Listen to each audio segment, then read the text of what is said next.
Welcome to the channel, bringing a real-world perspective to the real-world whiskey consumer. I'm Josh. And I'm Erin. And today we're going a little off the beaten path, and we are trying what I think might be the best cocktail in a bottle. Ooh. However, that is a caveat because we have the most recent batch of Barrell Dovetail here, and off screen we have Barrell Dovetail batch 7. Which and by one? the way, you can tell these if you look at this little row right here. At the very end, there's a number. So we have Barrell Dovetail batch 7 that we bought. Okay. And then this is batch 13, which is the most recent batch to our knowledge. Okay. So what we're going to do here. And this was given to us. This was given to us by Barrell. Yes, we bought batch 7. Batch 13 was given to us by Barrell. Right, because we've never covered it on the channel. However, I know that batch 7, at least when we had it, it's kind of like a cocktail in a bottle. Yep. So we're going to try it neat. Yes. But we also have off camera the product over ice because I think that's where this shines. But we're going to see, and we also have batch 7 in a Glencairn. I didn't know that. To taste in comparison to this to see how the batches have changed over time. Okay. Because batch 7 is 124.7 proof, and this is 123.44 proof. So, all right. So we've got some batch variation going on, which happens batch to batch. It's natural. But what we're going to do is we're going to taste it neat first, Okay. see what we think, and then we're going to see if we think it's worth the money. So let's get right into it. What is the money? How much does it cost? About $90. Is it Now- hard to find? No. Okay. Easy to find. Full disclosure, we do really like Barrell Seagrass. We probably think Yes. it's their best batch finished product. Finished product, It's a yep. finished rye in apricot brandy cask and some other stuff. This is finished in rum, port, and Cabernet barrels, and it's a bourbon. Yep. A mixture of Indiana and Tennessee. And it does say on the back, distilled in Indiana and Tennessee, which would suggest that the fact that it says Indiana first, it is the majority product in the blend. Okay. That's it's a fair not- assumption. It's fair, but it's not confirmed. Yeah. So we know this might have George Dickel in it. We're going into it under those, Assumptions. assumptions. Yeah. Let's get it on the nose and see what we think. All right. Oh, wow. Okay, so we did just open this for this video. Yeah. I'm getting some sharpness on the nose. I'm not getting a lot, to be honest. I've had to kind of... I'm getting sharpness and sweetness. Sharpness, yes. Sweetness, maybe. Really? Maybe. I'm getting like a dark sweet tart sweetness out of this. I think right now I'm at the point where I'm gonna need to taste this and then come back to the nose. Okay. For me, a lot of times after I taste something, the nose will open up. I'm getting a straight up, and I don't detect George Dickel on the nose. I know people are very divisive about George Dickel. I'm getting a purple and a red, giant, chewy sweet tart sweetness on the nose. Interesting. On this. Let's Okay. get it on the palate. All right. Oh yeah, this is cocktail. This tastes like a cocktail cherry almost. I see, it's leaning more grape to me. I said that, oh, wait a minute.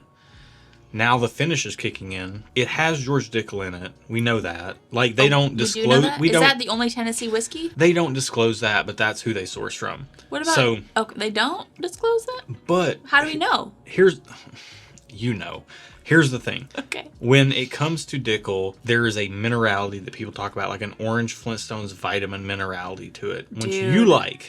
No, the grape Flintstones vitamins are the best. This leans more grape, I love it. but there's a chalkiness with that Flintstones vitamininess. Don't hate it. This doesn't have the chalkiness to it.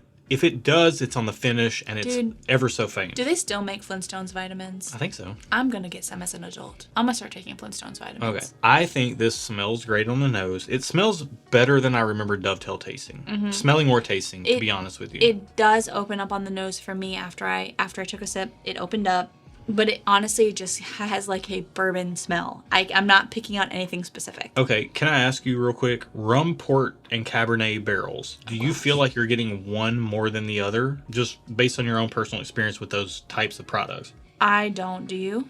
I feel like on the nose, I'm getting more port than anything. Which, if I had to pick one, I would pick rum or port to get on the nose over Cabernet. And the fact that I feel like I'm getting more port on the nose is promising. Okay. Let's take another sip. Let's take another sip. Man, that has such a concentrated sugary sweetness. Yeah. Like, I'm going back to that chewy sweet tarts. Like the, over $silver dollar size. The big ones, yeah. And it's also kind of like Wow. hitting me right here.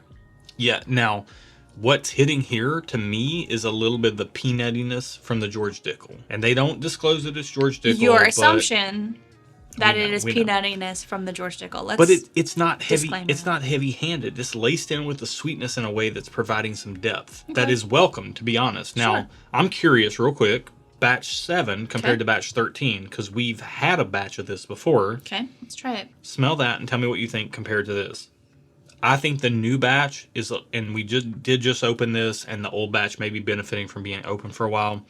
I think the new batch has a little bit more sugary sweetness, and I think that the new batch also has a little bit more sharpness. And the sharpness I can equate to probably just having been open I agree. right before we hit record. Correct. I'm gonna take a sip. Okay. Of the old batch, 7. So part of this video is Barrell sent us this bottle. We wanted to try it because we think This is really good. you like 7. Yeah. Okay, so in the pantheon of Barrell Dovetail batches, we think that 7 was a great cocktail in a bottle. We want to see if 13 lives up to that moniker. We also want to see if 13 can best it over ice. Yeah. What do you're thinking So, some things? I don't know if this is because it's just open, but 13 is definitely brighter. And I don't know, to me, I equate brightness to youth. I don't know if that is correct, but that's what happens in my brain. 7 has way more Dickel on it than 13. I like 7. Maybe I like Dickel. You like Dickel. Aaron, Dickel fan. This Quote right... me on that, I guess. Wow, that is way more peanutty. Really? Yes. It's like a peanut oil. Whereas this is just straight up, just like a hint of it. Wow, that's fascinating. But it's a little bit darker. I would assume like you would It is- like the it's- darker profile of the older batch. It is darker, but the darkerness that it is not the darkerness that I prefer. But it's the darkerness that I prefer. I So prefer I'm a little gonna- bit more oakiness. That's fair. So you're a batch 7 fan over 13. Yeah, I think so. I'm a 13 over 7 neat. Let's go ahead and get it in the Okay. iced glass. Okay, I do want to clear my palate first though. Okay, so we poured this right before hitting record. The ice is clinking around. Hopefully you can still hear me. This is 5 minutes while we've done this intro and leading up to this.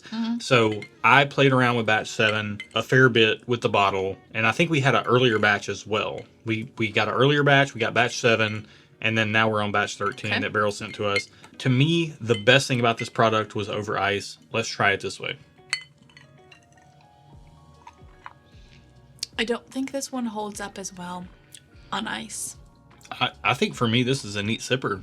Yeah. I mean, I think that what comes out in the iced pour over the neat pour is a very strong vanilla note, but it does amplify the peanuttiness, and I don't particularly like that. I like a little bit of peanuttiness, but not a lot. I feel like it waters everything down. Yeah, and maybe that's a testament to us pouring it right before this video started and it's sitting on ice for 5 minutes. Maybe if you got into it right away, it would be a little different. Maybe, but you're not going to drink the whole thing in 5 seconds. You're going to sip it slowly, so over time, it's going to taste, I feel, like this. One would hope with 123.44 proof that you're not just slamming it down. Right. But So I think even though it's been sitting for 5 minutes, I feel like a lot of people would be sipping it for longer than 5 minutes. this is actually encouraging to me. Even though you preferred batch 7, I prefer batch 13. I think it's less dickily. I mean, it doesn't matter if I prefer batch 7 because you can't get it anymore, so... That's true. But batch 13, $90. You're getting all these rum finishes and port finishes and Cabernet finishes, 123 proof. So Are you so? I probably wouldn't go buy it having had batch 13 now, but let's say I had just had batch 7 and I'm like, oh, batch 13's out, I'm gonna go get it, because I would have been coming off of how much I liked batch 7. I probably would have spent then money for it. Yeah. And then I probably, to be honest, would have been a little bit disappointed. Personally, for my flavor preferences, I liked batch 7 better. I appreciate the honesty. I'm sure you guys appreciate the honesty. I do prefer batch 13 over batch 7 in every way possible, except maybe the cocktail test. But I mean, that's a little skewed. I like a good BOGO. Like, buy one, get one. You get, for batch 7, you get a neat pour and a cocktail pour. Yeah. Now, here's a question. But Barrell Dovetail versus Barrell Seagrass and Barrell Armida.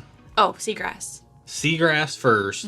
I think that at least for me, batch 13 of Dovetail has come up to meet Vantage. Interesting. Like it's met it because it has a little bit more sugary sweetness to balance out all the wood. Interesting. And I'm a hard seagrass fan, not because it's an everyday sipper. It's a very niche drink. Yeah. But what it is, it's totally 100% in my flavor wheelhouse. Yeah. So it is a flavor mood pour all day. Like, I would pick that over this and the other one all the time. I think so too. I would rank Seagrass number 1, and then I would rank this and Vantage tied for second. Personally speaking, I think you'd probably rank Vantage second, this third. To be honest, I haven't had Vantage in a hot minute. It's been a minute. I need to remember. I think that what we can say definitively is that you should try Barrel Craft Spirits products if you haven't tried them before. Yeah, I think they're worth a try. I think they're doing really interesting things. I really like their finished products a lot. Yeah, I mean, they do finishing well. We're really interested to try more of their products, whatever they got coming down the pipeline. Absolutely. That's it for today. Be good to each other, and until next time. Cheers. Do we have any seagrass? We do have seagrass. I have a backup bottle of seagrass, actually. Good. I don't drink it very much because I don't want it to be gone. Yeah. That in and of itself is a huge testament to the product. Yeah. Yeah. Like Dovetail, I do drink it over ice. Although 13, I will drink neat. I will 100% drink this neat over ice. I like 7. So that 7 is mine. What we have left? 7 over ice, 13 neat. That 7 is mine. That's mine. You can have this. Yeah. I want that.